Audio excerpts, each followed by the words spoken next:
kanyang Instagram video, mabilis akong kausap nagpakilala si Claudine Barreto bilang Claudine Barreto yan. At proud niyang sinabi, parte na siya ng pamilya ng yumaong ex na si Rico yan. Pero paglilinaw ng aktres, hindi ito bilang asawa o in-law, kundi bilang anak na tinanggap ng nanay ni Rico na si Mami Sita.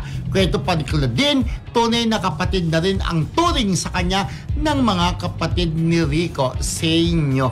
Kasi super close siya pa until now, di ba? Sa nanay ni ni Rico, si Mami Sita.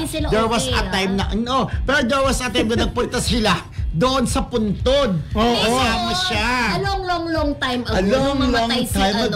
Nung mamatay si Rico, di ba parang hindi welcome si Kasi, may issue. kasi kaya nagkaroon ng issue dahil parang dyan yung pumasok agad sa eksena si Raymar. Ganon. May issue noon na bawal siya pumunta sa kaya maiyak ng iyak sa isang interview si Di ba nagkaroon pa nga ng blind item yan? Correct. Pero at least ngayon sabi niya, ang nanay ni Rico, si Mami Sita, parang nanay ko dapat. At saka proud na proud talaga na pinupost ni Claudine, no? Yung picture na ni Mami Sita niya. Yes.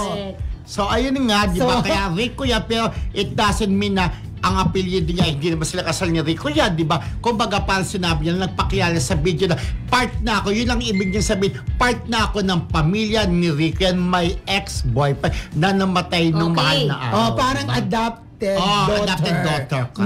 Si Claudine na mga yan.